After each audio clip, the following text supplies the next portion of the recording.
Hello दोस्तों, नमस्कार। आज है 25 दिसंबर और 25 दिसंबर से जितने भी करेंट अफेयर बनते हैं मैं लेकर के आ गया हूं। तो आपको पूरा वीडियो देखना है और लास्ट में मैं आपसे सवाल भी पूछूंगा, तो उसका आंसर आपको कमेंट बॉक्स में बताना है।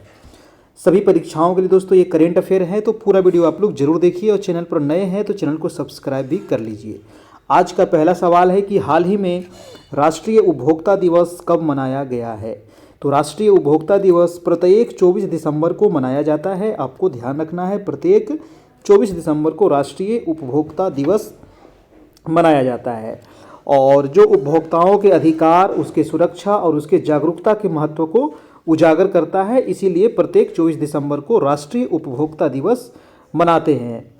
अब दिसंबर से जितने भी महत्वपूर्ण दिवस है दोस्तों, मैं यहाँ पर आपको लेकर के आ गया हूँ और इसको हम डेली रिवीजन करते हैं ताकि आपको पूरा जो जितने भी दिवस हैं आपको याद हो जाएगा। जैसे कि 1 दिसंबर को विश्व एड्स दिवस, बीएसएफ का स्थापना दिवस और नागालैंड का राज्य दिवस।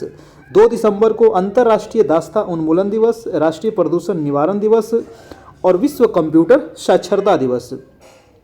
3 दिसंबर को अंतर्राष्ट्रीय विकलांग दिवस, 4 दिसंबर को अंतर्राष्ट्रीय चीता दिवस, भारतीय नौसेना दिवस और अंतर्राष्ट्रीय बैंक दिवस।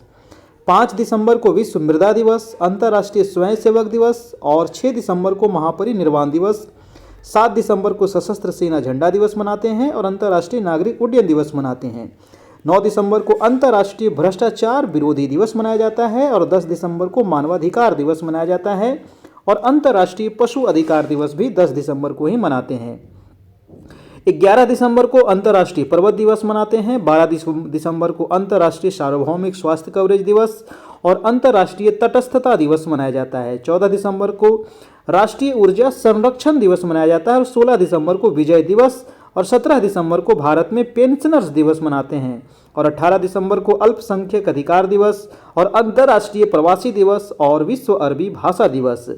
19 दिसंबर को गोवा मुक्ति दिवस मनाते हैं दोस्तों, याद रखिएगा।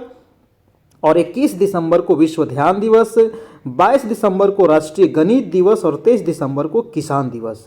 ये जितने भी दिवस आपको डेली रिवीजन जो करवाया जाता है आपके एग्ज़ाम के व्यू से काफ़ी इंपॉर्टेंट है और ये पूरे दिसंबर का आपको दोस्तों ये आपका महत्वपूर्ण दिवस है और जितने भी मंथ आता है तो जो भी महत्वपूर्ण दिवस होता है वो आपको रिवीजन करवा दिया जाता है।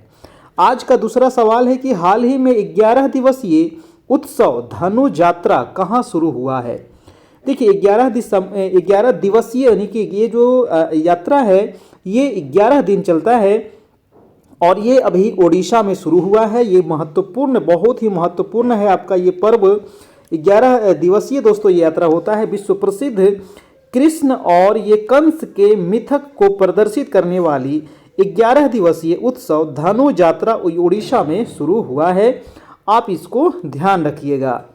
अब उड़ीसा है तो ये रहा आपका, उड़ीसा की राजधानी है आपका भुवनेश्वर। यहाँ के चीफ मिनिस्टर हैं मोहन चरण मांझी और यहाँ के गवर्नर हैं डॉक्टर हरिबाबू कम्बपति। उड़ीसा में दोस्तों लोकसभा सीटों की संख्या 21 है, राज्यसभा का 10 है और विधानसभा 147 है।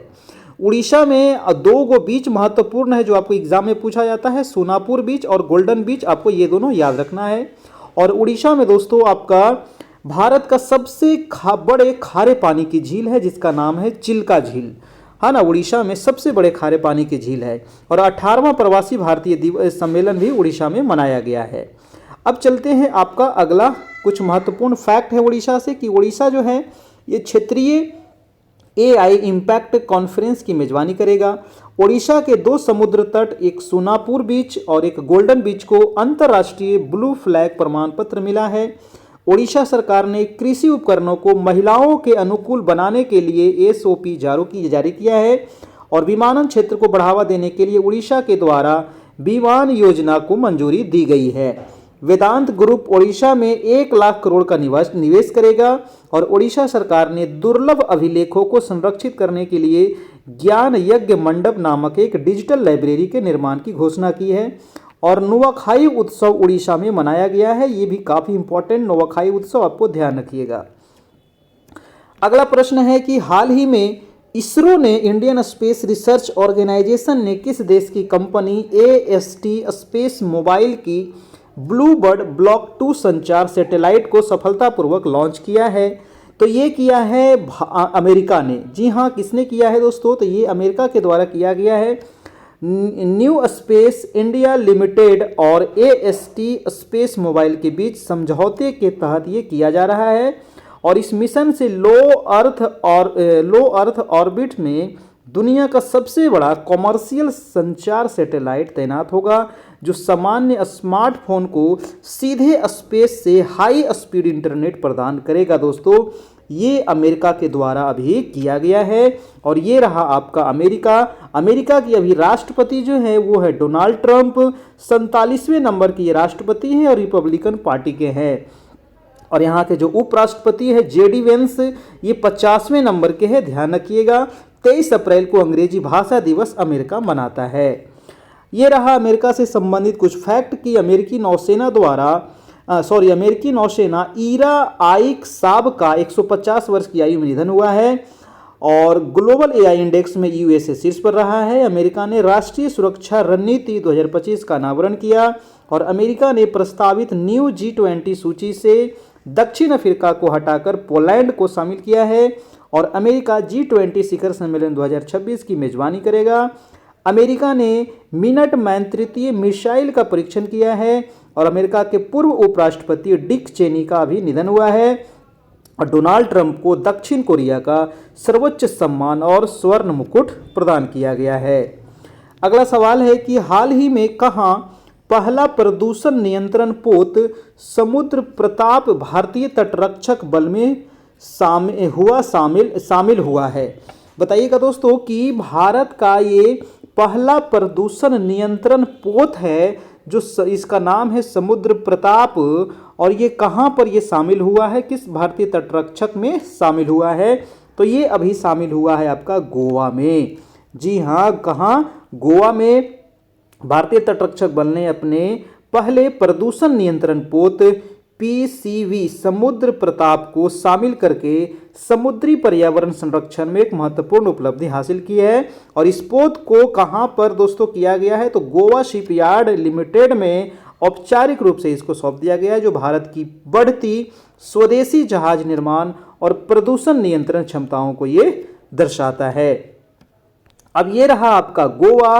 गोवा की राजधानी है आपकी पणजी और यहाँ के चीफ मिनिस्टर हैं प्रमोद सावंत और यहाँ के गवर्नर हैं पशुपति अशोक गजपति राजू।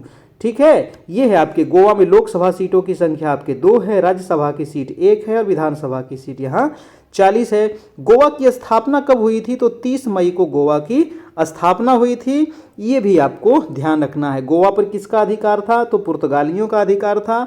गोवा में 2 नदी महत्वपूर्ण है, एक मांडवी और एक जुआरी नदी है, ये भी आपको ध्यान रखना है। भारत का सबसे छोटा राज्य है ये क्षेत्रफल में सबसे छोटा राज्य है आपका गोवा, ध्यान रखिएगा।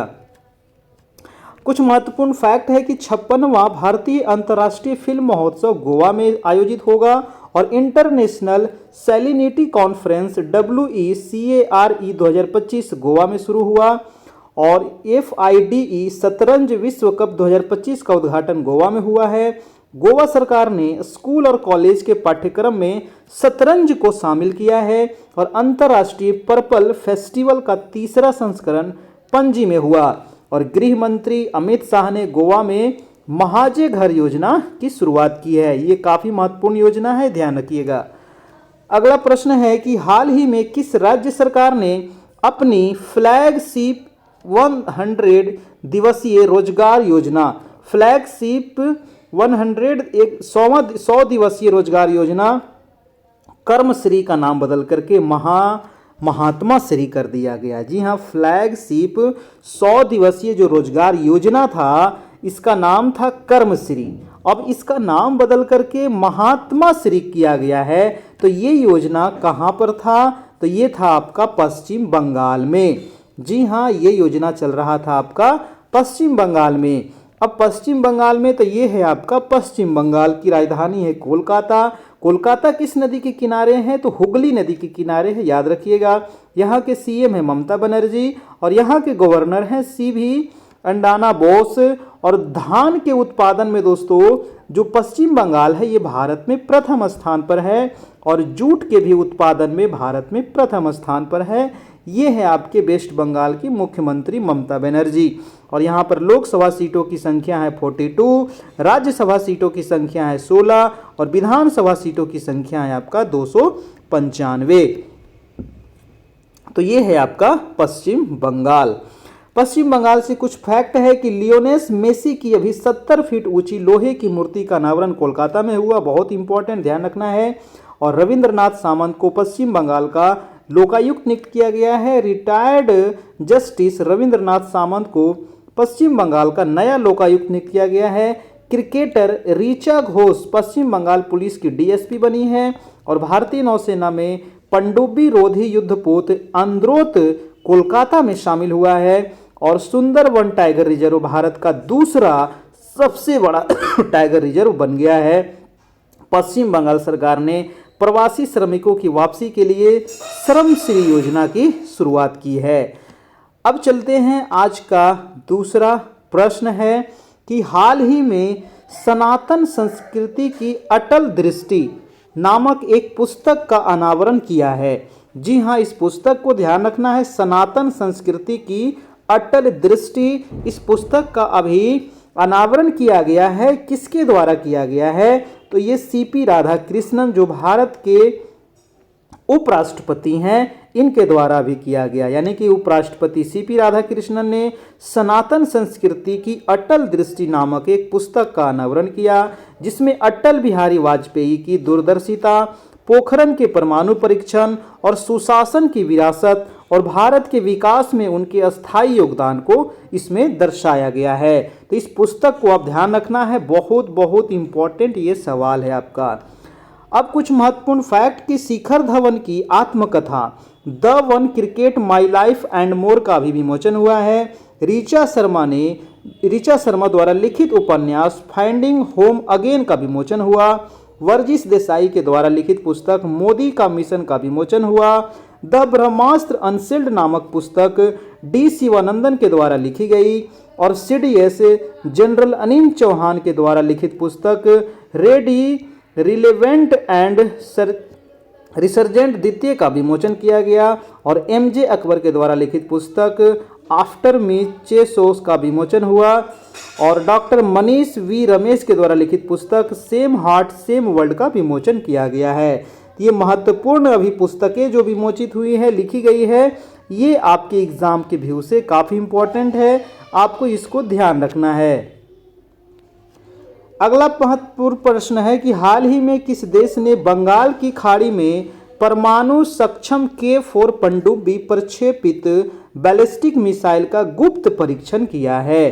तो ये जो गुप्त परीक्षण किया गया है भारत के द्वारा किया गया है, ध्यान रखना है। परमाणु सक्षम K4 पनडुब्बी प्रक्षेपित बैलिस्टिक मिसाइल है और ये भारत के द्वारा प्रक्षेपित किया गया है। और ये रहा अपना भारत का जो यूपीआई सिस्टम है, ये वीज़ा को पीछे छोड़ दिया है।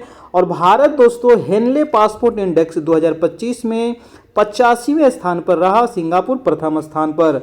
भारत की साक्षरता दर 80.9% बढ़ के हो गई है। और भारत में कुल रामसरोवर स्थल की संख्या अब 96 हो गई है।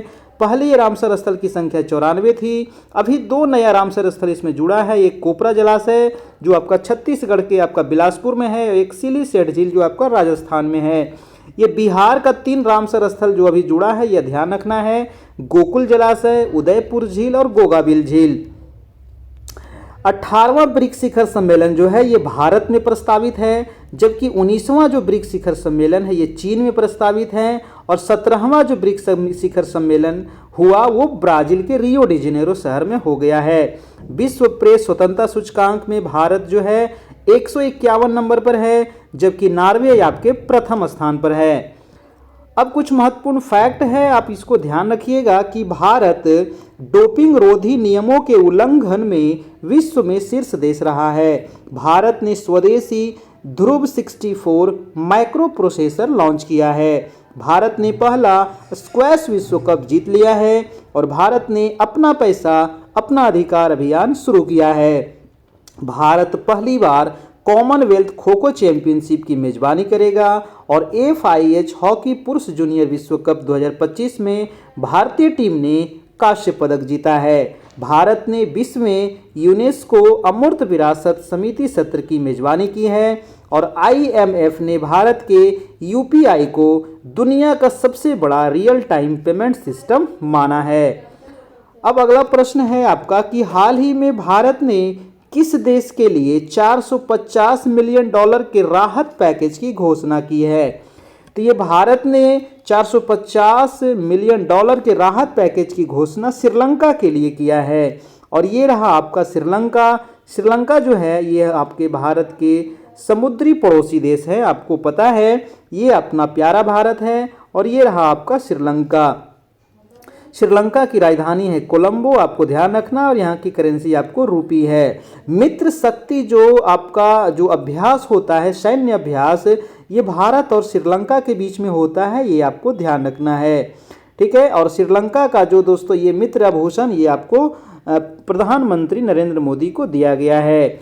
ये श्रीलंका और भारत के बीच में एक आपको जल संधि है जिसका नाम है पाक जल संधि, काफ़ी इंपॉर्टेंट है, आपको ध्यान रखना है, कई बार पूछा गया है। सिर्फ पाक जल संधि भारत और श्रीलंका के बीच में है और यहीं पर आपको एक मन्नार की खाड़ी भी, गल्फ ऑफ मन्नार भी आपको यहीं पे आपको दिखेगा।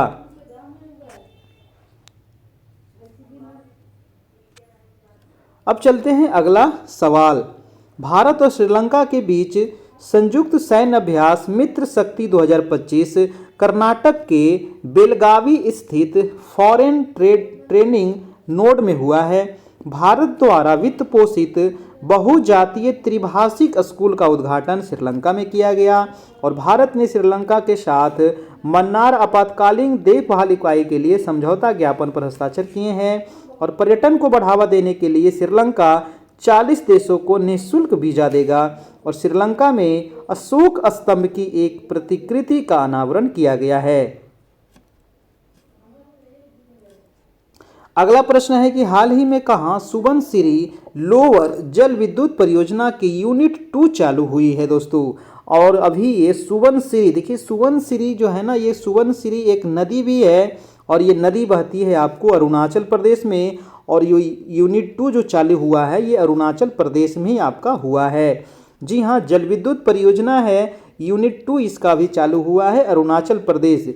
एक्चुअली ये अरुणाचल प्रदेश और असम के सीमा रेखा पर हुआ है, तो कभी कभी आपको ऑप्शन में असम भी दे सकता है, तो आपको असम टिक करना है, जब असम नहीं रहे तो अरुणाचल प्रदेश टिक करना है, ये आपको ध्यान रखना है। ये है आपका अरुणाचल प्रदेश और अरुणाचल प्रदेश की आपकी राजधानी कहाँ है, तो ये है आपको ईटानगर। यहाँ के CM है पेमा खांडू और यहाँ के गवर्नर KT परनाइक है, ठीक है। 20 फरवरी 1987 को भारतीय संविधान के 53वें संशोधन के तहत इसे पूर्ण राज्य का दर्जा दिया गया था अरुणाचल प्रदेश को, ठीक है। ये है आपका अरुणाचल प्रदेश।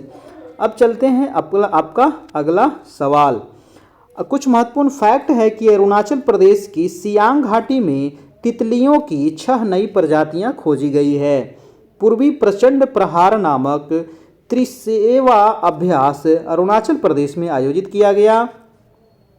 69वें राष्ट्रीय स्कूल गेम्स 2025 का उद्घाटन ईटानगर में किया गया। अरुणाचल प्रदेश में नई कवक प्रजाति ब्रिजोपोरस कनाडी पाई गई है और केंद्रीय मंत्री जी किशन रेड्डी ने अरुणाचल प्रदेश में नामचिक नामफुक कोयला खदान का उद्घाटन किया और भारतीय सेना ने अरुणाचल प्रदेश में ड्रोन कवच का अभ्यास किया है। अरुणाचल प्रदेश में सुबनसिरी नदी पर 2200 मेगावाट ओजू जल विद्युत परियोजना को मंजूरी मिली है और अरुणाचल प्रदेश में पल्लास बिजली का पहला फोटोग्राफिक साक्ष्य भी पाया गया है।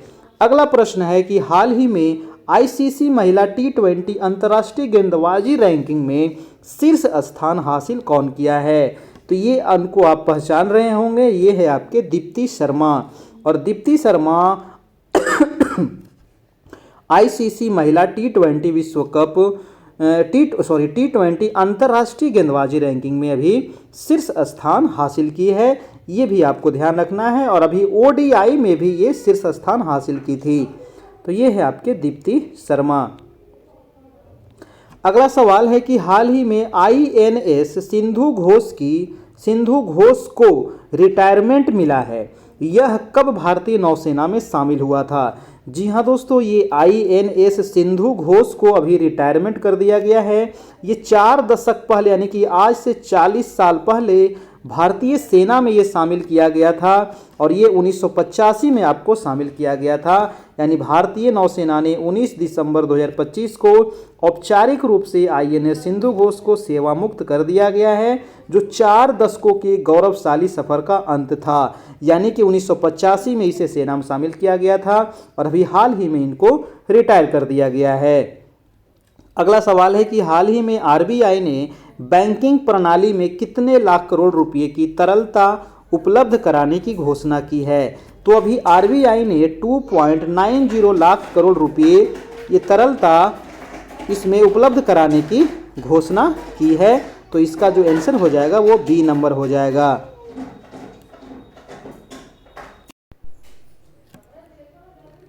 ये है आपका RBI और RBI का स्थापना कब हुआ था, तो 1 अप्रैल 1935 को 1934 के एक्ट के तहत RBI की स्थापना 1935 में हुआ था।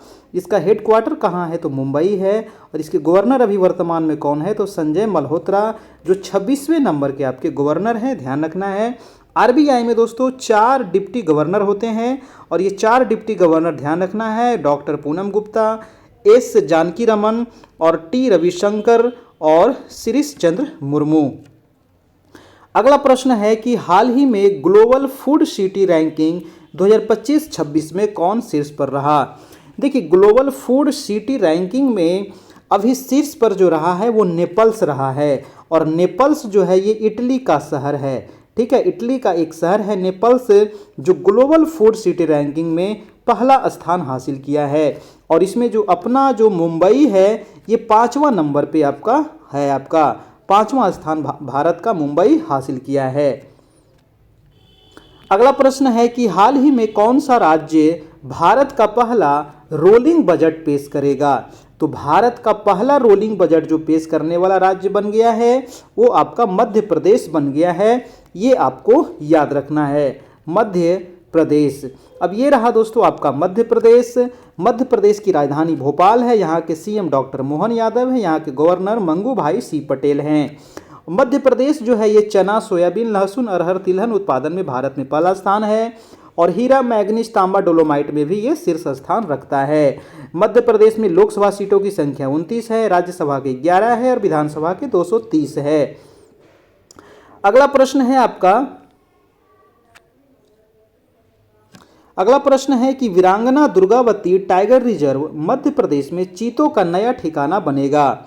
मध्य प्रदेश में अब तक की सबसे उच्च बाघ मृत्यु दर दर्ज की गई है। मध्य प्रदेश में AI आधारित वन अलर्ट सिस्टम लॉन्च किया गया है। भारत का पहला राज्य स्तरीय टाइगर कॉरिडोर मध्य प्रदेश में बनेगा। NHAI ने मध्य प्रदेश में NH45 भारत की पहली वन्य जीव सुरक्षित सड़क शुरू की है और मध्य प्रदेश ने खुद को नक्सलवाद मुक्त घोषित किया है। मध्य प्रदेश में बाल विवाह के मामले में 2020 से 47% की तीव्र वृद्धि हुई है। अगला सवाल है कि हाल ही में एशियाई युवा पैरा गेम्स 2025 की पदक तालिका में कौन शीर्ष पर रहा है। तो एशियाई युवा पैरा गेम्स 2025 तालिका में जो शीर्ष पर रहा है वो है आपका उज्बेकिस्तान। जी हाँ, उज्बेकिस्तान आपका पहला स्थान हासिल किया है। जबकि अपना देश जो भारत है ये कौन से नंबर पर है, तो भारत जो है 102 पदक के साथ पदक तालिका में 7वें स्थान पर रहा था। ये आपको ध्यान रखना है, जिसमें 36 स्वर्ण है, 28 रजत है और 38 कांस्य पदक है। ठीक है, चलिए अगला प्रश्न देखते हैं। ये है दोस्तों आपका उज्बेकिस्तान, हाँ ना, ये आप यहाँ से इसको देख सकते हैं। अब अगला प्रश्न है, पिछले क्लास में जो आपसे प्रश्न पूछा गया था, लास्ट वीडियो का ये प्रश्न था कि हाल ही में किसे transformation leader of the year award मिला है। तो transformation of the leader award जो दिया गया है ये अमित शाह के बेटे जय शाह को दिया गया है। ऑप्शन नंबर आपका B हो जाएगा, transformation leader of the year award. जो भी आपसे सवाल पूछा जाता है उसका आपको नीचे कमेंट बॉक्स में आपको जवाब देना है। अब आज का रिवीजन सवाल है कि भारत डोपिंग रोधी नियमों के उल्लंघन में विश्व में शीर्ष देश रहा है। आंध्र प्रदेश की पोंडुरु खादी को GI टैग मिला है। भारत का पहला वन विश्वविद्यालय गोरखपुर में स्थापित होगा और राजकुमार गोयल ने मुख्य सूचना आयुक्त के पद की शपथ ली है। आर्टन कैपिटल के पासपोर्ट इंडेक्स के अनुसार 2025 में दुनिया का सबसे शक्तिशाली पासपोर्ट यूएई का घोषित हुआ। प्रेस क्लब ऑफ इंडिया ने संगीता बरुआ को अपनी महिला अध्यक्ष चुना है। और दुनिया का सबसे बड़ा मखाना उत्पादक देश भारत बन गया है। भारत और नेपाल के बीच संयुक्त अभ्यास सूर्य किरण का 19वां संस्करण पिथौरागढ़ में संपन्न हुआ। और रोमन गोफमैन को अगला मोसाद प्रमुख नियुक्त किया गया है। ग्लोबल एआई इंडेक्स 2024 में यूएसए शीर्ष पर रहा। फीफा अरब कप 2025 का खिताब मोरक्को ने जीता है। इंटरनेशनल बिग कैट अलायंस का 19वां सदस्य रूस बना है। और भारत और न्यूजीलैंड ने मुक्त व्यापार समझौते पर सहमति जताई है। आईपीएल इतिहास के सबसे महंगे विदेशी खिलाड़ी कैमरन ग्रीन बन गए हैं। और प्रधानमंत्री मोदी को इथियोपिया का सर्वोच्च सम्मान द ग्रेट ऑनर निशान ऑफ इथियोपिया मिला। और जोसे एंटोनियो कास्ट ने चिली के राष्ट्रपति का चुनाव जीता। और हांसी हरियाणा का 23वां जिला बन गया है। इंडियन मिलिट्री एकेडमी IMA से ग्रेजुएट होने वाली पहली महिला अधिकारी साई जाधव बनी है। दक्षिण अफ्रीका से 8 ब्लैक कैप्ड कैपुचिन बंदरों को आयात किया गया है। अब रहा आज का ये सवाल है कि हाल ही में किस देश ने पॉलीमर नोट जारी किया है। तो पॉलीमर नोट जारी करने वाला देश कौन है? ओमान है, जॉर्डन है, इथियोपिया है, इनमें से कोई नहीं। इसका जवाब आपको आंसर आपको कमेंट बॉक्स में बताना है। तो दोस्तों ये वीडियो आपको कैसा लगा? ये हमारा दोस्तों आपका व्हाट्सएप आपका ऑफिशियल चैनल है, आप इसे स्कैन करके जुड़ जाइए। और यहाँ से आपको daily current affair, daily GK GS आपको यहाँ पर मिलते रहेगा बिल्कुल फ्री में, कोई भी चार्ज आपको नहीं लगेगा। और ये आपका NCERT जो नोट्स है, MCQ है, ये अगर आप लेना चाहते हैं तो आप हमें इस नंबर पे कांटेक्ट कर सकते हैं, आपको मिल जाएगा। ये जो नोट्स है क्लास 6 से लेकर के 12 क्लास तक आपको बनाया गया है, जो सभी एग्जाम्स के व्यू से काफ़ी महत्वपूर्ण है। चैप्टर वाइज आपको ये मिल जाएगा। ये हमारा टेलीग्राम चैनल है जहाँ पर आप दोस्तों स्कैन करके जुड़ सकते हैं। यहाँ पर डेली PDF आपको भेज दिया जाता है, बिल्कुल फ्री में आप इसको डाउनलोड कर सकते हैं। चलिए तो आज के लिए इतना ही और फिर मिलते हैं हम अगले क्लास में। तब तक के लिए जय हिंद, जय भारत।